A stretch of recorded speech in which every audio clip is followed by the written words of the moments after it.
हरे कृष्णा। जय श्री हरि।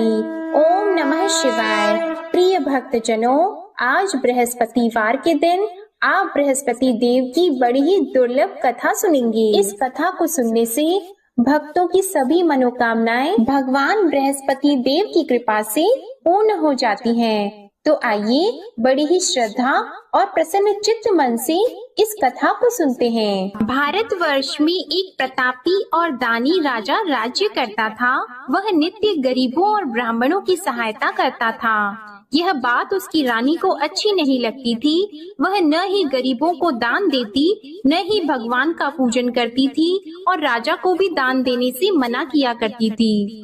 एक दिन राजा शिकार खेलने वन को गए हुए थे, तो रानी महल में अकेली थी। उसी समय बृहस्पति देव साधु वेश में राजा के महल में भिक्षा लेने के लिए गए और भिक्षा मांगी, तो रानी ने भिक्षा देने से इनकार कर दिया और कहा, हे साधु महाराज, मैं तो दान पुण्य से तंग आ गई हूँ। मेरा पति सारा धन लुटाते रहते हैं। मेरी इच्छा है कि हमारा धन नष्ट हो जाए, फिर न रहेगा बांस, न बजेगी बांसुरी। साधु ने कहा, देवी तुम तो बड़ी विचित्र हो। धन संतान तो सभी चाहते हैं, पुत्र और लक्ष्मी तो पापी के घर भी होने चाहिए। यदि तुम्हारे पास अधिक धन है तो भूखों को भोजन दो, प्यासों के लिए प्याऊ बनवाओ, मुसाफिरों के लिए धर्मशालाएं खुलवाओ। जो निर्धन अपनी कुंवारी कन्याओं का विवाह नहीं कर सकते, उनका विवाह करा दो। ऐसे और कई काम हैं जिनके करने से तुम्हारा यश लोक और परलोक में फैलेगा। परंतु रानी पर उपदेश का कोई प्रभाव नहीं पड़ा। वह बोली, महाराज आप मुझे कुछ न समझाएं, मैं ऐसा धन नहीं चाहती जो हर जगह बांटती फिरूं। साधु ने उत्तर दिया, यदि तुम्हारी ऐसी इच्छा है तो तथास्तु। तुम ऐसा करना कि बृहस्पतिवार को घर लीपकर पीली मिट्टी से अपना सिर धोकर स्नान करना, भट्टी चढ़ाकर कपड़े धोना। ऐसा करने से आपका सारा धन नष्ट हो जाएगा। इतना कहकर वह साधु महाराज वहाँ से आलोक हो गए और साधु के अनुसार कही बातों को पूरा करते हुए रानी को केवल 3 बृहस्पतिवार ही बीते थे कि उसकी समस्त धन संपत्ति नष्ट हो गई। भोजन के लिए राजा का परिवार तरसने लगा। तब एक दिन राजा ने रानी से बोला कि हे रानी, तुम यहीं रहो, मैं दूसरे देश को जाता हूँ, क्योंकि यहाँ पर सभी लोग मुझे जानते हैं, इसलिए मैं कोई छोटा कार्य नहीं कर सकता। ऐसा कहकर राजा परदेश चला गया। वहाँ वह जंगल से लकड़ी काट कर लाता और शहर में बेचता था। इस तरह वह अपना जीवन व्यतीत करने लगा। इधर राजा के परदेश जाते ही रानी और दासी दुखी रहने लगी। एक बार जब रानी और दासी को 7 दिन तक बिना भोजन के रहना पड़ा, तो रानी ने अपनी दासी से कहा, हे दासी, पास ही के नगर में मेरी बहन रहती है, वह बड़ी धनवान है, तू उसके पास जा और कुछ लेकर आ, ताकि थोड़ा बहुत गुजार बसर हो सके। रानी दासी की बहन के पास गई। उस दिन गुरुवार था और रानी की बहन उस समय बृहस्पतिवार व्रत की कथा सुन रही थी। दासी ने रानी की बहन को अपनी रानी का संदेश दिया, लेकिन रानी की बड़ी बहन ने कोई उत्तर नहीं दिया। जब दासी को रानी की बहन से कोई उत्तर नहीं मिला, तो वह बहुत दुखी हुई और उसे क्रोध भी आया। दासी ने वापस आकर रानी को सारी बात बता दी। सुनकर रानी ने अपने भाग्य को कोसा। उधर रानी की बहन ने सोचा कि मेरी बहन की दासी आई थी, परंतु मैं उससे नहीं बोली, इससे वह बहुत दुखी हुई होगी। कथा सुनकर और पूजन समाप्त करके वह अपनी बहन के घर आई और कहने लगी, हे बहन, मैं बृहस्पतिवार का व्रत कर रही थी, तुम्हारी दासी मेरे घर आई थी, परंतु जब तक कथा होती है तब तक न तो उठते हैं और न ही बोलते हैं, इसलिए मैं नहीं बोली। कहो दासी क्यों गई थी? रानी बोली, बहन तुमसे क्या छिपाऊं, हमारे घर में खाने तक को अनाज नहीं था। ऐसा कहते कहते रानी की आंखें भर आई। उसने दासी समेत पिछले 7 दिनों से भूखे रहने तक की बात अपनी बहन को विस्तार पूर्वक सुना दी। रानी की बहन बोली, देखो बहन, भगवान बृहस्पति सबकी मनोकामना को पूर्ण करते हैं। देखो शायद तुम्हारे घर में अनाज रखा हो। पहले तो रानी को विश्वास नहीं हुआ, पर बहन के आग्रह करने पर उसने अपनी दासी को अंदर भेजा तो उसे सचमुच अनाज से भरा एक घड़ा मिल गया। यह देखकर दासी को बड़ी हैरानी हुई। दासी रानी से कहने लगी, हे रानी, जब हमको भोजन नहीं मिलता तो हम व्रत ही तो करते हैं, इसलिए क्यों न इनसे व्रत और कथा की विधि पूछ ली जाए ताकि हम भी व्रत कर सकें। तब रानी ने अपनी बहन से बृहस्पतिवार व्रत के बारे में पूछा। उसकी बहन ने बताया, बृहस्पतिवार के व्रत में चने की दाल और मुनक्का से विष्णु भगवान का केले की जड़ में पूजन करें तथा दीपक जलाएं, व्रत कथा सुने और पीला भोजन ही करें। इससे बृहस्पति देव प्रसन्न होते हैं। और व्रत और पूजन विधि बताकर रानी की बहन अपने घर को लौट गई। 7 दिन के बाद जब गुरुवार आया तो रानी और दासी ने व्रत रखा। घुड़साल में जाकर चना और गुड़ लेकर आई, फिर उससे केले की जड़ तथा विष्णु भगवान का पूजन किया। अब पीला भोजन कहाँ से आए, इस बात को लेकर दोनों बहुत दुखी थी। चूँकि उन्होंने व्रत रखा था, इसलिए बृहस्पति देव उनसे प्रसन्न थे। इसलिए वे एक साधारण व्यक्ति का रूप धारण करके 2 थालों में सुंदर पीला भोजन दासी को दे गए। भोजन पाकर दासी बहुत प्रसन्न हुई और फिर रानी के साथ मिलकर भोजन ग्रहण किया। उसके बाद वे सभी गुरुवार को व्रत और पूजन करने लगी। बृहस्पति भगवान की कृपा से उनके पास फिर से धन संपत्ति आ गई, परंतु रानी फिर से पहले की तरह आलस्य करने लगी। तब दासी बोली, देखो रानी, तुम पहले भी इस प्रकार आलस्य करती थी, तुम्हें धन रखने में कष्ट होता था, इस कारण सभी धन नष्ट हो गया, और अब जब भगवान बृहस्पति की कृपा से धन मिला है तो तुम्हें फिर से आलस्य होता है।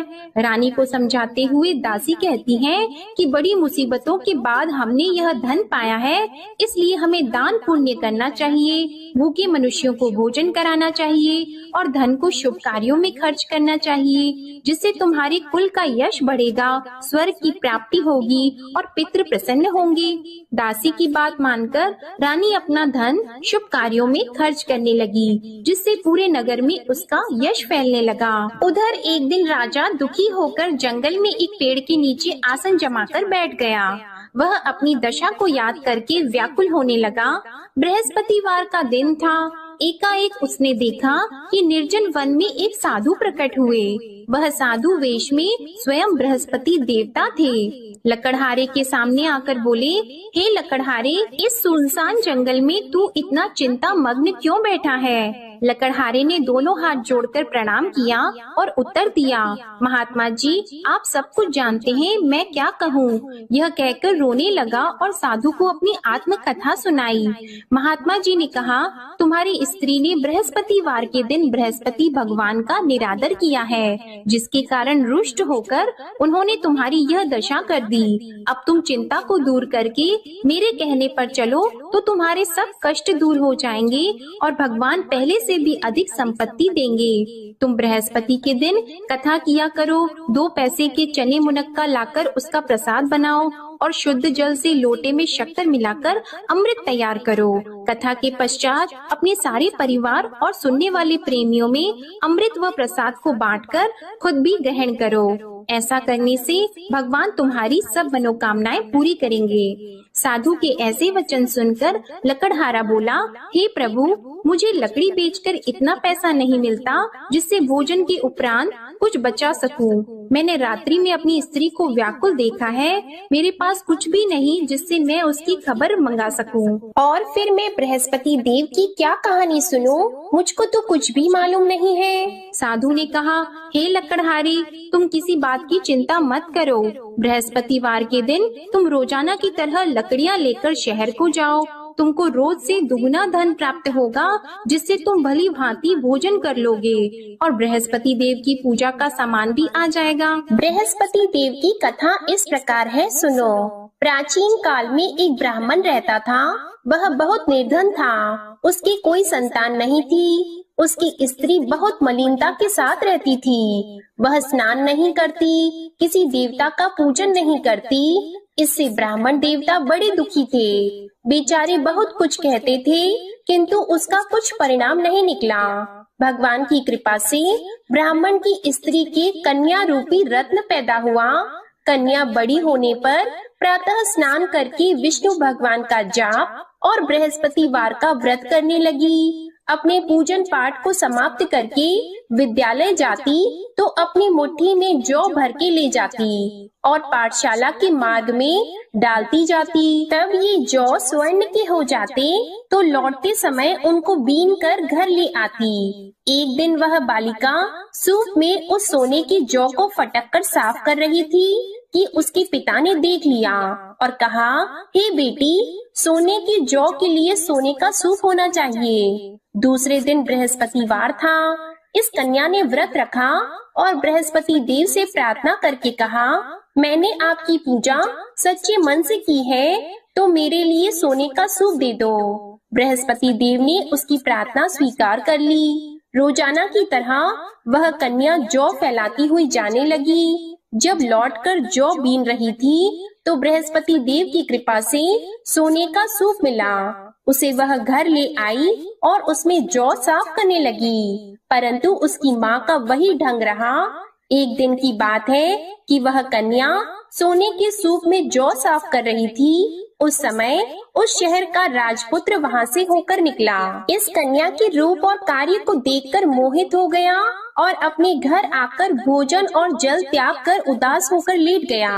राजा को इस बात का पता लगा तो अपने प्रधानमंत्री के साथ उसके पास गए और बोले, हे बेटा, तुम्हें किस बात का कष्ट है? किसी ने तुम्हारा अपमान किया है अथवा और कोई कारण हो सो कहो, मैं वही कार्य करूँगा जिससे तुम्हें प्रसन्नता हो। अपने पिता की राजकुमार ने बातें सुनी तो वह बोला, मुझे आपकी कृपा से किसी बात का दुख नहीं है। किसी ने मेरा अपमान नहीं किया है, परंतु मैं उस लड़की से विवाह करना चाहता हूँ जो सोने के सूप में जौ साफ कर रही थी। यह सुनकर राजा आश्चर्य में पड़ गया और बोला, हे बेटा, इस तरह की कन्या का पता तुम ही लगाओ, मैं उसके साथ तेरा विवाह अवश्य ही करवा दूंगा। राजकुमार ने उस लड़की के घर का पता बताया। तब मंत्री उस लड़की के घर गए और ब्राह्मण देवता को सभी हाल बताया। ब्राह्मण देवता राजकुमार के साथ अपनी कन्या का विवाह करने के लिए तैयार हो गए तथा विधि विधान के अनुसार ब्राह्मण की कन्या का विवाह राजकुमार के साथ हो गया। कन्या के घर से जाते ही पहले की भांति उस ब्राह्मण देवता के घर में गरीबी का निवास हो गया। अब भोजन के लिए भी अन्न बड़ी मुश्किल से मिलता था। एक दिन दुखी होकर ब्राह्मण देवता अपनी पुत्री के पास गए। बेटी ने पिता की दुखी अवस्था को देखा और अपनी माँ का हाल पूछा। तब ब्राह्मण ने भी सभी हाल कहा। कन्या ने बहुत सा धन देकर अपने पिता को विदा कर दिया। इस तरह ब्राह्मण का कुछ समय सुखपूर्वक व्यतीत हुआ। कुछ दिन के बाद फिर वही हाल हो गया।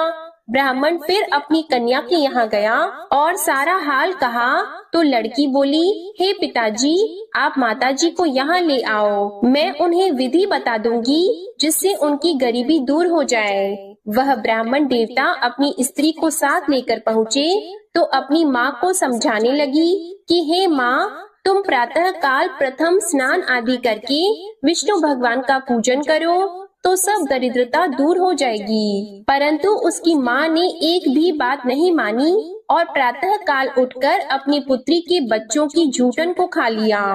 इससे उसकी पुत्री को भी बहुत गुस्सा आया। उसने एक रात को एक कोठरी से सारा सामान निकाल दिया और अपनी माँ को उसमें बंद कर दिया। प्रातः उसमें से उसे निकाला तो स्नान आदि करा के पूजा पाठ करवाया तो उसकी माँ की बुद्धि ठीक हो गई। इसके बाद वह नियम से पूजा पाठ करती और प्रत्येक बृहस्पतिवार को व्रत रखने लगी। इस व्रत के प्रभाव से उसकी माता और पिता बहुत ही धनवान और पुत्रवान हो गए और बृहस्पति देवता के प्रभाव से इस लोक के सुख को भोगकर अंत में स्वर्ग को प्राप्त हुए। इस तरह कहानी कहकर साधु देवता वहाँ से अंतर ध्यान हो गए। धीरे धीरे समय व्यतीत होने पर फिर वही बृहस्पतिवार का दिन आया। लकड़हारा जंगल से लकड़ी काटकर किसी शहर में बेचने गया। उसे उस दिन और दिन से अधिक पैसा मिला। राजा ने चना गुड़ आदि लाकर गुरुवार का व्रत किया। उस दिन से उसके सभी क्लेश दूर हो गए। परंतु जब दोबारा गुरुवार का दिन आया तो बृहस्पतिवार का व्रत करना भूल गया। इस कारण बृहस्पति भगवान नाराज हो गए। उस दिन उस नगर के राजा ने विशाल यज्ञ का आयोजन किया था तथा शहर में ये घोषणा करा दी कि कोई भी मनुष्य अपने घर में भोजन न बनवाए, न आग जलाए। समस्त जनता मेरे यहाँ भोजन करने आए। इस आज्ञा को जो न मानेगा उसे फांसी की सजा दी जाएगी। इस तरह की घोषणा संपूर्ण नगर में करवा दी गई। राजा की आज्ञा के अनुसार शहर के सभी लोग भोजन करने गए, लेकिन लकड़हारा कुछ देर से पहुँचा, इसलिए राजा उसको अपने साथ घर लेके गए और ले जाकर भोजन करा रहे थे तो रानी की दृष्टि उस खूंटी पर पड़ी जिस पर उसका हार लटका हुआ था। वह वहाँ पर दिखाई नहीं दिया। रानी ने निश्चय किया कि मेरा हार इस मनुष्य ने चुरा लिया है। उसी समय सिपाहियों को बुलाकर उसको कारागार में डलवा दिया। जब लकड़हारा कारागार में पड़ गया और बहुत दुखी होकर विचार करने लगा कि न जाने कौन से पूर्व जन्म के कर्म से मुझे यह दुख प्राप्त हुआ है, और उसी साधु को याद करने लगा जो कि जंगल में मिला था। उसी समय तत्काल बृहस्पति देव साधु के रूप में प्रकट हुए और उसकी दशा को देखकर कहने लगे, अरे मूर्ख, तूने बृहस्पति देव की कथा नहीं करी, इस कारण तुझे दुख प्राप्त हुआ है। अब चिंता मत कर, बृहस्पतिवार के दिन कारागार के दरवाजे पर 4 पैसे पड़े मिलेंगे, उनसे तू बृहस्पति देव की पूजा करना, तेरे सभी कष्ट दूर हो जाएंगे। बृहस्पतिवार के दिन उसे 4 पैसे मिले। लकड़हारे ने कथा कही। उसी रात्रि को बृहस्पति देव ने उस नगर के राजा को स्वप्न में कहा, हे राजा, तुमने जिस आदमी को कारागार में बंद कर दिया है वह निर्दोष है, वह राजा है, उसे छोड़ देना। रानी का हार उसी खूंटी पर लटका है, अगर तू ऐसा नहीं करेगा तो मैं तेरे राज्य को नष्ट कर दूंगा। इस तरह रात्रि के स्वप्न को देखकर राजा प्रातः काल उठा और खूंटी पर हार देखकर लकड़हारे को बुलाकर क्षमा मांगी और लकड़हारे को योग्य सुंदर वस्त्र आभूषण देकर विदा कर दिया। बृहस्पति देव की आज्ञा के अनुसार लकड़हारा अपने नगर को चल दिया। राजा जब अपने नगर के निकट पहुंचा तो उसे बड़ा आश्चर्य हुआ। नगर में पहले से अधिक बाग, तालाब, कुएं तथा बहुत सी धर्मशाला, मंदिर आदि बन गई हैं। राजा ने पूछा, यह किसका बाग और धर्मशाला है? तब नगर के सब लोग कहने लगे, यह सब रानी और बंदी के हैं। तो राजा को आश्चर्य हुआ और गुस्सा भी आया। जब रानी ने यह खबर सुनी कि राजा आ रहे हैं तो उन्होंने दासी से कहा, हे दासी, देख राजा हमको कितनी बुरी हालत में छोड़ गए थे। हमारी ऐसी हालत देखकर वह लौट न जाएं, इसलिए तू दरवाजे पर खड़ी हो जा। आज्ञा के अनुसार दासी दरवाजे पर खड़ी हो गई। राजा आए तो उन्हें अपने साथ लेकर आई। तब राजा ने क्रोध करके अपनी रानी से पूछा कि यह धन तुम्हें कैसे प्राप्त हुआ है? तब उन्होंने कहा, हमें यह सब धन बृहस्पति देव के इस व्रत के प्रभाव से प्राप्त हुआ है। राजा ने निश्चय किया कि 7 रोज बाद तो सभी बृहस्पति देव का पूजन करते हैं, परंतु मैं प्रतिदिन दिन में 3 बार कहानी और रोज व्रत किया करूँगा। अब हर समय राजा के दुपट्टे में चने की दाल बंधी रहती और दिन में 3 बार कहानी कहते। एक रोज राजा ने विचार किया कि चलो अपनी बहन के यहाँ हो आवे।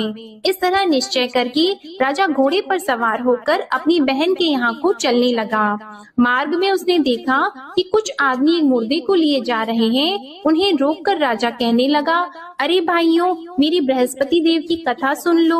वे बोले, लो हमारा तो आदमी मर गया है, इसको अपनी कथा की पड़ी है।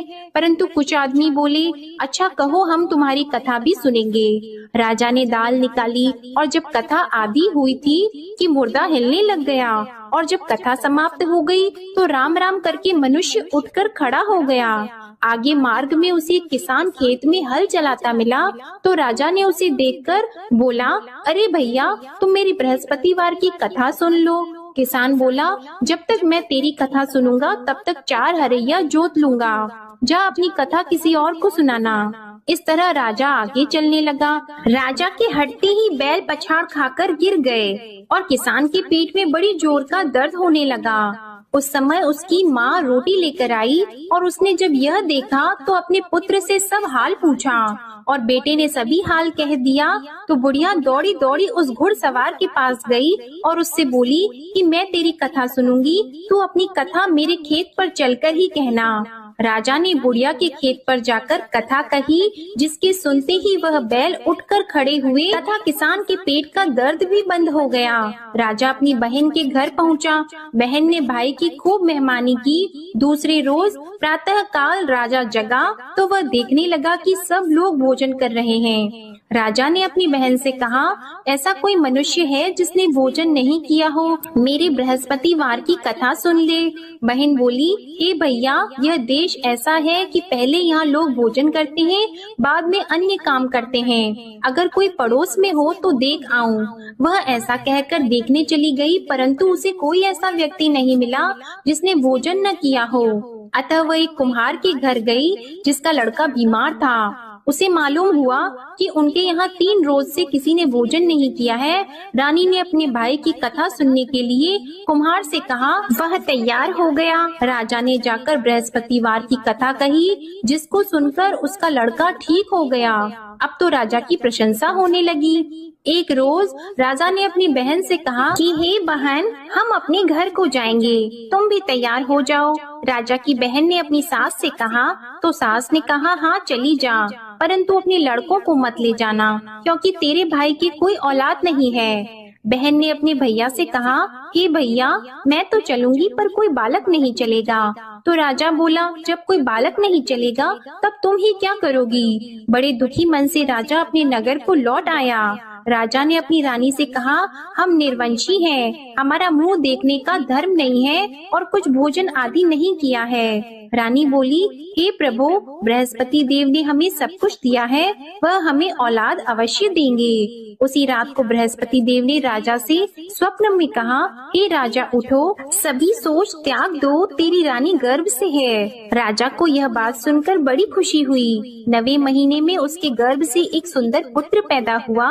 तब राजा बोला, हे रानी, स्त्री बिना भोजन के रह सकती है, पर बिना कहे नहीं रह सकती। जब मेरी बहन आएगी तुम उससे कुछ मत कहना। रानी ने सुनकर हाँ कर दिया। जब राजा की बहन ने यह शुभ समाचार सुना तो वह बहुत खुश हुई और बधाई लेकर अपने भाई के यहाँ आई। तभी रानी ने कहा, घोड़ा चढ़कर तो नहीं आई है, गधा चढ़कर आई है।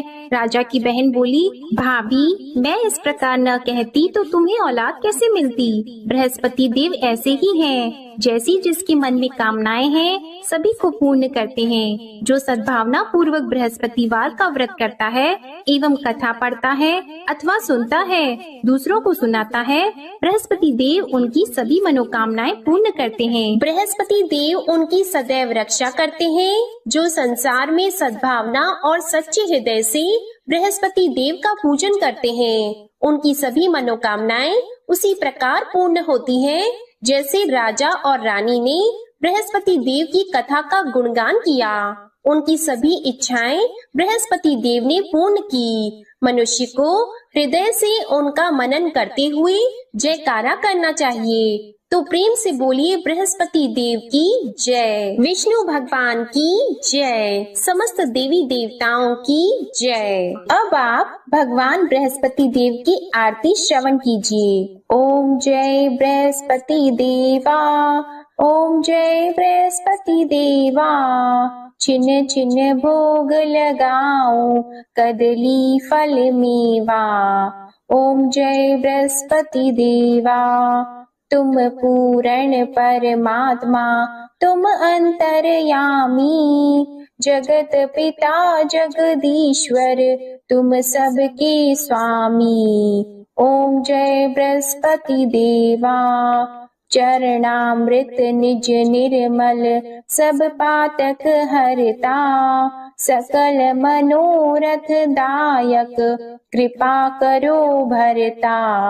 ओम जय बृहस्पति देवा, तन मन धन अर्पण कर, जो जन शरण पड़े, प्रभु प्रकट तब होकर, आकर द्वार खड़े। ओम जय बृहस्पति देवा, दीन दयाल दयानिधि, भक्तन हितकारी, पाप दोष सब हरता, भव बंधन हारी। ओम जय बृहस्पति देवा, सकल मनोरथ दायक सब संशय तारो, विषय विकार मिटाओ संतन सुखकारी। ओम जय बृहस्पति देवा, जो कोई आरती तेरी प्रेम सहित गावे, ज्येष्ठानंद बंद सो निश्चय ही पावे। ओम जय बृहस्पति देवा, ओम जय बृहस्पति देवा। प्रेम से बोलिए भगवान बृहस्पति देव की जय। बोलिए भगवान श्री लक्ष्मी नारायण जी की जय। आपको आज की कथा पसंद आए, आरती पसंद आए तो वीडियो को लाइक कीजिएगा, शेयर कीजिएगा, कमेंट में भगवान बृहस्पति देव जी की जय लिखिएगा और चैनल को भी सब्सक्राइब कीजिएगा। इसी के साथ आज आप हमारे चैनल पर भादो मास महात्म्य की कथा और परिवर्तिनी एकादशी व्रत के पारण की कथा भी जरूर सुनिएगा। प्रेम से बोलिए भगवान श्री बृहस्पति देव की जय।